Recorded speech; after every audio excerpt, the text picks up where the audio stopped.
Hoy les voy a spoilear El Reino. Aviso ahora, aviso ahora. Voy a hacer un comentario de otra cosa que no tiene nada que ver. Y después sí, voy a spoilear El Reino. Voy a hablar del capítulo maldito del Reino. El capítulo maldito del Reino, del que nadie absolutamente habla. Pero en un ratito, para los que lo están viendo y dicen, no, no quiero saber nada, bueno, tienen la opción de no escuchar los próximos 20 minutos, ¿sí? Pero los que ya lo vieron, si quieren, obviamente pueden quedarse. Antes, un breve comentario. Ayer hablamos del tema de impuestos, ¿no? De cómo estos 90.000 argentinos con vivienda en la República Oriental del Uruguay, más precisamente en el departamento de Maldonado, y más puntualmente en Punta del Este, le reclaman a, al jefe comunal que no le cobre, al jefe del departamento, digamos, que no le cobre lo que sería rentas. ¿Por qué? Porque no pudieron durante la pandemia disfrutar, gozar de sus viviendas de descanso, entonces les parece injusto que les cobren impuestos.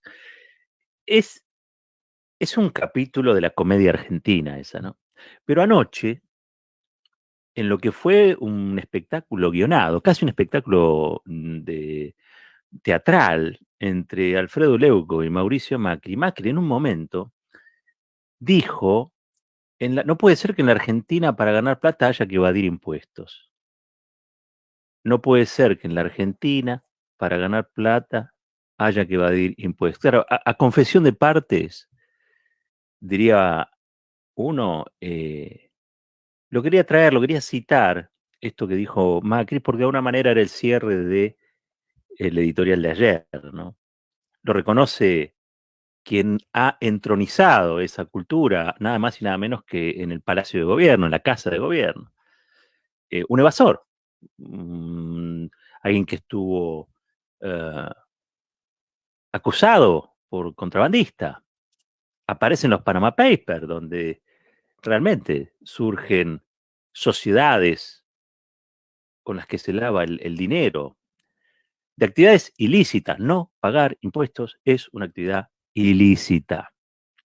Bueno, dicho eso, hay cosas de las que no se habla. Le voy a estar hablando en un ratito, les doy 5 minutos sobre el capítulo maldito del reino. Voy a spoilear el capítulo maldito del reino. Están todavía a resguardo, pueden taparse los oídos si no quieren saber. Antes, comento, hay un libro, y de paso se los recomiendo, porque es una escritora exquisita, Samantha Schweblin se llama ella, Samantha Schweblin, que entiendo que está ahora premiada, este, o está ternada para recibir un premio, es finalista, ahí está, finalista de un premio en Alemania por un libro suyo que se llama Kentuckys, ¿sí? Kentuckys, una novela Kentuckys, que yo la leí, está muy bien, es premiable, sí, es premiable. Pero yo leí otro libro de Samantha Schweblin, que es también una especie de libro maldito porque es el del que menos se habla. Quiero decir, menos se habla, menos se premia. Se premia otro libro de ella, pero no precisamente Distancia de Rescate. Distancia de Rescate, ese no se los voy a spoilear. Si tienen la oportunidad, cómprenlo, pídanlo prestado, bájenselo de internet y léanlo. No les voy a adelantar la trama, pero creo que aquellos que quieran hacer este ejercicio van a descubrir con el remate del libro por qué Distancia de Rescate no está entre los libros premiados, sino otro de sus libros. Son todos buenos, ¿eh? Pero en Distancia de Rescate, Samantha Schweblin aborda una problemática de muchos pueblos que la están pasando mal. En la Argentina, en la Argentina. Dicho esto, que es una recomendación, me meto con otro asunto. Quedan 3 minutos para que les spoilee el capítulo maldito de El Reino. Pero antes, les comento que cuando salió al cine Joker, el Guasón, muchos la catalogaron de una obra de arte, cosa que comparto, ¿sí? De hecho, recibe Oscar, creo que el actor, un actorazo, realmente una interpretación brillante, brillante, de una persona desquiciada, ¿no? Una persona desquiciada. Se destacó, cuando se habla de esa película, se destacó mucho, no solamente la actuación superlativa del protagonista, sino también se decía, qué loca la película, ¿no? Y había algo así como una suerte de aplauso generalizado al sinsentido, al sinsentido. Alguien que era tan genio que le estalló la cabeza y que andaba por ahí este, convertido en un loco por las calles de Manhattan. Y se habló nada, o casi nada, o directamente nada, de cuál era el contexto en el que transcurría la vida de este, de este, eh, de este protagonista, iba a decir, de esta pobre persona, porque está clarísimo, para el que quiere indagar un poquito, que no es que estábamos en presencia de un genio que disfrutaba de ser loco. No, estábamos en presencia de alguien que debía estar medicalizado y no lo estaba. Es decir, de un paciente psiquiátrico externalizado y sin su medicación. Y esto que estoy diciendo es la verdadera trama. Para los que no la vieron en esta clave, yo se las recomiendo. Pueden ver que el contexto en realidad es la llegada de Reagan al poder en los Estados Unidos y son los recortes, el ajuste en salud, ¿sí? Que el consenso de Washington le imprimió, el neoconservadurismo le imprimió a la sociedad estadounidense. Como Reagan, dispuesto a desmantelar el estado de bienestar que existía en los Estados Unidos, produce una serie de recortes macristas en la sociedad, entre ellos los centros de salud y de acompañamiento terapéutico para aquellos pacientes ambulatorios, pero que debían recibir algún tipo de medicación. Se recortan todos esos servicios, esos medicamentos que eran gratis pasan a ser medicamentos pagos, esta persona no puede seguir tomando sus medicamentos y queda a merced de la enfermedad. Entonces no era un loco lindo, un transgresor jodón, era un pobre tipo sufriendo el ajuste de Reagan en los Estados Unidos de América. Eso es Joker. Pero de eso no se habló. De ese contexto no se habló. Está en la película, ¿eh?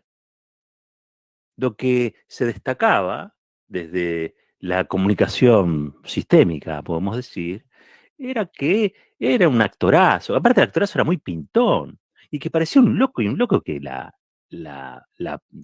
hacía lo que quería. Muy talentoso. Que tenía unos impulsos un poco criminales, pero que en el fondo era un buen tipo. Nadie duda que haya sido un buen tipo. Pero la verdad que la trama era otra. La trama era una víctima del ajuste, pero parece que estaba prohibida la palabra ajuste. Recordemos que Joker se estrenó en la época del macrismo acá en la Argentina. Ahora sí, vamos a spoilear la serie El Reino. Ya están avisados, el que avisa no traiciona, así que me puedo meter en el asunto. Primero que nada, ¿qué es lo que se comenta del Reino? Primero, una cuestión, son realmente trabajos excepcionales de actorazos, de actrices mayúsculas, no me canso de destacarlo y de recomendar la serie, más allá de si está completamente lograda o no. Yo creo que desde el punto de vista de las actuaciones está logrado. Creo también que desde el punto de vista de la dirección también está logrado. El guión es un guión brillante para lo que habitualmente uno ve allí en Netflix. Digo, me parece que está por encima de la media y hasta diría que tiene pasajes que son muy interesantes. Entonces, buenas actuaciones, un buen guión, una buena dirección, eh, todo eso constituye un promedio de calidad que es aplaudible, ¿sí? Es destacable, son actores nacionales, es una producción nacional, es una producción nacional que llega a una plataforma yankee, digo, tiene muchísimos méritos, muchísimos méritos. Uno la puede ver en clave de ficción, la puede ver en clave realista, la puede ver de múltiples formas. Digo, el abordaje lo pone cada uno, cada una. ¿Mm?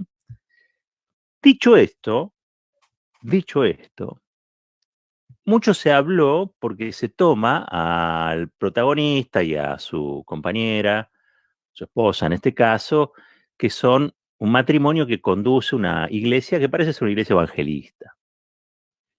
Para no pelearme con mis amigos evangelistas, que los tengo y mucho, a quien les mando bendiciones, digamos, pero de verdad, esta sería una iglesia evangelista al estilo de Jimmy Swaggart, qué sé yo, de los crónicos, o de las muchas que hay en Brasil, o de estas iglesias del reino de no sé cuánto, que estaban en las noches, no sé si siguen estando, ¿no? Pero en las noches de todos los canales, los noticieros, gente de mucha plata que parece que en Brasil fue la que entronizó a Bolsonaro. Se habló mucho de eso, ¿no? Porque se la lee en clave política, sí se la lee en clave política, algunos la leen en clave religiosa, hubo muchas reacciones en contra de la serie, entre otras cosas, ¿por qué? Porque la serie identifica a este grupo de evangélicos medio fascinerosos con los que se llaman providas o los antiderechos, se ven los pañuelitos celestes por ahí. Y como siempre también se ve mucha hipocresía, ¿no? Alrededor de esta vida tan mística y dogmática, por el otro lado, hay muchas depravaciones, ¿no? La película eso lo trata. Bueno, hubo una reacción airada de estos grupos evangélicos más volcados a la derecha, y en muchos casos a la ultraderecha, y en muchos casos a los antiderechos. Muchas críticas airadas contra la serie, diciendo que se los discriminaba, se los estigmatizaba, que era injusta con ellos. Y por ahí estuvo, por ahí circularon los comentarios, en realidad, el reino. Una de las autoras del guión, uno de los autores es Marcelo Piñeiro, y la otra es Claudia Piñeiro. Ustedes recordarán, Claudia Piñeiro se puso al hombro, como tantas mujeres, como tantas otras mujeres y diversidades, también en la campaña contra la penalización del aborto, y tantas otras cosas, ¿no? Una figura clave del progresismo local, que, insisto, se manderó en estas causas y que fue un poco puntaria y referencia de estas causas que ensanchan las posibilidades democráticas, que ensanchan los derechos de las argentinas y los argentinos. Y creo que mucho hubo también de reacción de esas iglesias, de una cosa de despecho, ¿no? Una cosa de resentimiento por haber perdido la votación del aborto. Y bueno, le pegaron a la serie porque le querían pegar a Claudia Piñeiro también, una muy buena escritora. Y se habló mucho de eso. Y se dijeron muchas cosas. Ahora, nadie habló del capítulo 6. No digo, vamos a hacer el repaso. Nadie te habló del ajuste en la película Joker. Nadie te habla demasiado de Distancia de Rescate, de Samantha Schweblin. Y nadie habla del capítulo 6 del Reino. Están a tiempo en este preciso instante para apagar la compu, la radio o lo que sea, por lo que nos estén escuchando. ¿Por qué nadie habla del capítulo donde el personaje de Joaquín Furriel, Osorio, es revelado? 5 capítulos, el tipo es un enigma. Un actorazo, Furriel, un actorazo, realmente, realmente. Trabaja con la cara, pero también con la postura corporal, va llevando un misterio, es un tipo que decide, se lo ve muy poderoso, nadie sabe muy bien quién es. Es el que estaba a cargo de la campaña eh, del asesinado. ¿M? Este, y la verdad es que enseguida aparece quien reemplaza al asesinado, eh, y que es el pastor, ¿no? De la serie. Entonces, él con ese pastor, trabaja con ese pastor y va diseñando lo que es la campaña y le va marcando ciertas cosas. El pastor medio que se revela, etcétera, etcétera. Hay muchas cosas interesantes para ver, otras que son un poco fantasiosas, pero nadie hasta ahora había hablado del capítulo 6.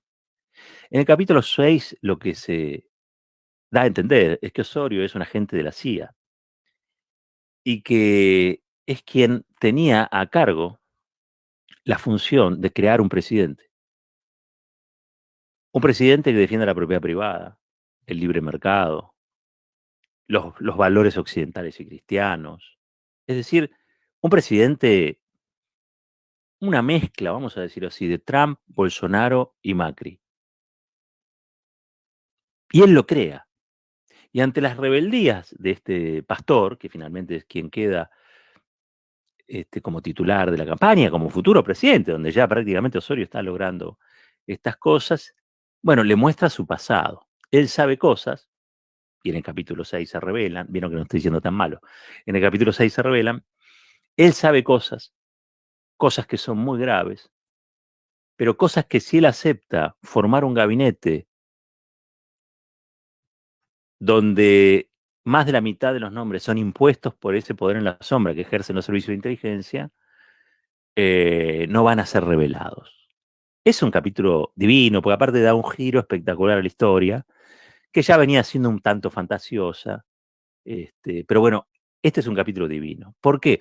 Porque cómo empieza la relación de Fourier con la Argentina, cómo se transforma en agente. Bueno, había sido un tipo que ayudó a la élite más enriquecida de la Argentina a sacar sus fondos en el momento del corralito, el corralón 2001.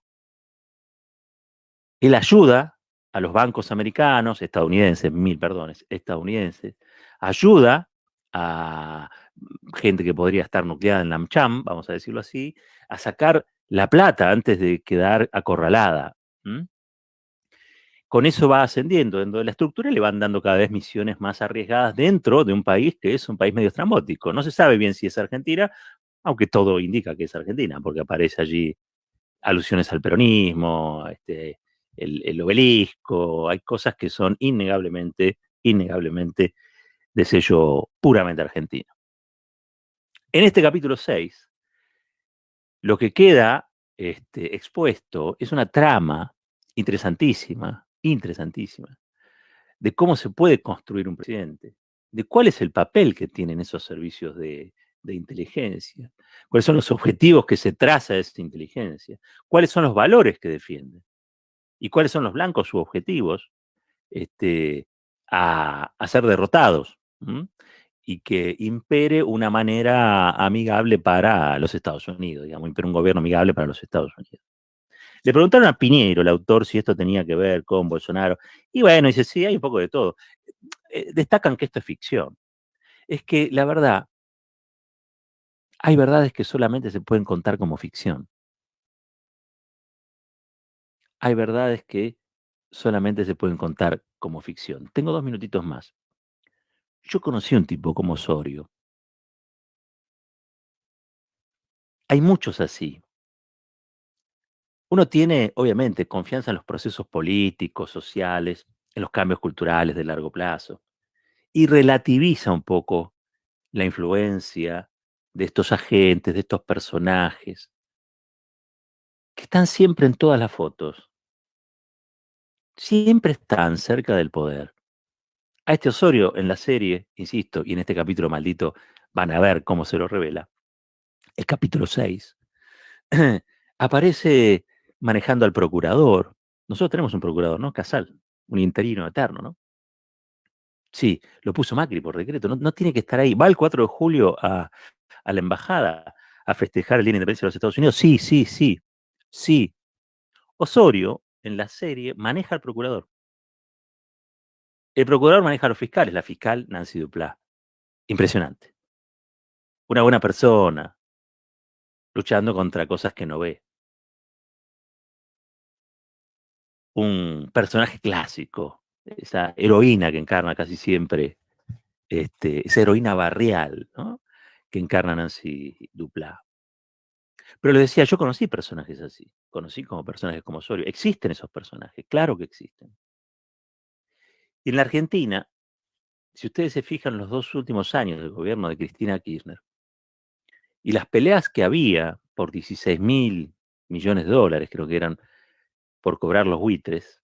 Vamos a hacer la analogía entre la plata que ayudó a sacar Osorio en la serie y la plata que ayudó el gobierno de Macri a obtener a los fondos buitres, ¿no? Apenas ganó, le pagó cash, cash, lo que los fondos buitres reclamaban. Hay que fijarse en el entorno de Mauricio Macri y en Osorio. La derecha en la Argentina tiene una historia, pero en épocas de globalización, en épocas de transnacionalización económica, casi diría yo que esta opera no solamente a escala regional, continental, sino a escala global. Sino a escala global. Muchas veces me preguntaron qué pasó en los últimos 2 años de Cristina Kirchner, que para mí son los años menos contados del kirchnerismo. ¿A qué cosas se enfrentó Cristina? ¿No? Y yo me preguntaría cuál es el papel que jugaron, por ejemplo, Bullrich, Laura Alonso, Waldo Wolf, en lo que iba a ser un juicio político por el tema memorándum y cómo después se manipuló la muerte del fiscal Nisman para convertir a Cristina Kirchner en una suerte de ISIS a escala internacional. Eso ocurrió porque una vez Cristina fue a Naciones Unidas y denunció, como no lo hacía ningún otro jefe de Estado o otra jefa de Estado, las guaridas fiscales. Había empezado hablando de evasión, ¿no? Las guaridas fiscales que sirven para lavar el dinero, producto de ilícitos, evadir impuestos es un ilícito. Mucho de lo que se conoció a través de los Panama Papers y otros escándalos por el estilo, donde funcionan a través de sociedades offshore, en paraísos fiscales, la posibilidad de encubrir la verdadera identidad de dinero sucio, que a su vez, pasando por todo ese lavarropa, se convierte en dinero de potentados millonarios que desde el púlpito hablan de moral. ¿Cuántos Osorios, no? ¿Saben cuántos Osorios hay en la Argentina? Les recomiendo, capítulo 6, El Reino, el capítulo del que nadie habla, porque se hablan del pastor, se habla de la pastora, se habla de la hija de Spinetta, de lo lindo que está Furriel, de lo linda que está Nancy Duplá. Se habla de la polémica alrededor de los credos, del evangelio, de si son de derecha, si más de acá, más de allá, pero nadie te habla de este capítulo, el capítulo 6, el capítulo maldito, el capítulo más verdadero de una ficción. Esto es Fuerte y al Medio.